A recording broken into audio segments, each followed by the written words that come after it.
All right. Welcome to another episode of What's Your Story? And who do we have here with us today? Lamar Wilson. Avast, you bilge rats, and you best be afraid. I have clapped your eyes on the scurviest sea dog to ever sail home. I am Captain Edward Teach, the dreaded Blackbeard. Lamar Wilson, where you from, man? I grew up in Dallas, Texas. I was born in St. Petersburg, Florida, but I spent most of my youth and growing up just outside of Dallas, a little town called Rockwall. Okay. That's something I never knew. Okay. Yeah. That's what's up. Oh, I got lots of stuff you don't know about. So the way I start these interviews off, I usually explain why I bought someone on the platform. Or if they, came to us or I came to them, I approached you about being on the platform. Mm-hmm. I don't know if you know, but this is our 10th episode. I kind of wanted to do, or I wanted to have a guest that was, bigger than life, that was very well known in the area. And I felt like, you would be the perfect person to have on here. You're too kind. So we're just going to get this underway. We're going to start off with some questions for you. How long have you been acting, man? I have been the first time I went on stage, I was 5 years old. Oh, really? So I have been doing it regularly since the 7th grade, but I've always wanted to act. Okay. That's been my lifelong dream. What made you want to be an actor? Here it comes. Yeah. All right. You're going to think I'm cheesy. All right. So in 1977, yes, I'm old. Y'all don't know how old I am. That's going to shock you too. In 1977, there's a little movie that came out called Star Wars. Yeah. And my dad took me to go see it. And I remember seeing the line around the theater. I lived in Alaska at this time. I was living in Anchorage, Alaska. Okay. And so I remember seeing that movie. And I still remember when Darth Vader spun out of control at the end. I'm like, oh, he's not dead. There's going to be a sequel. There's going to be another one. And I knew there was going to, because it was just too good. Yeah. And I went home to my mother and I said, Mama, I know what I'm going to be when I grow up. I'm going to be a Jedi. I'm going to fly a starship. I'm going to have a lightsaber. And like Luke Skywalker said, I want one that's red like Darth Vader because he's a badass. And I'm going to do it. And she goes, and she's laughing her ass off. She goes, honey, that's all make-believe. Those people are actors. I said, well, that's what I'm going to do. And that's what I have done. Yeah. Here I am. Still doing it. I'm a working actor, one of the few.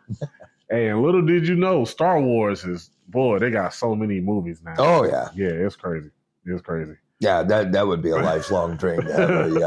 William would be pissed because he would say he hates Kathleen Kennedy. Oh, really? When she's done Star Wars. But you know what? Were she to call me up, I'd take that phone call and that lunch in a heartbeat. Hell yeah. So that actually leads on into my next question, which is perfect, actually. I was going to say, what are 3 movies that inspired you to start acting? I know one is Star Wars.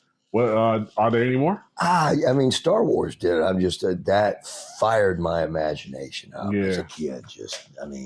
I've got a very vivid imagination. Yeah. Cindy goes nuts at home with me because I'm a kid. I wear Batman shoes for crying out loud. I'm a big kid.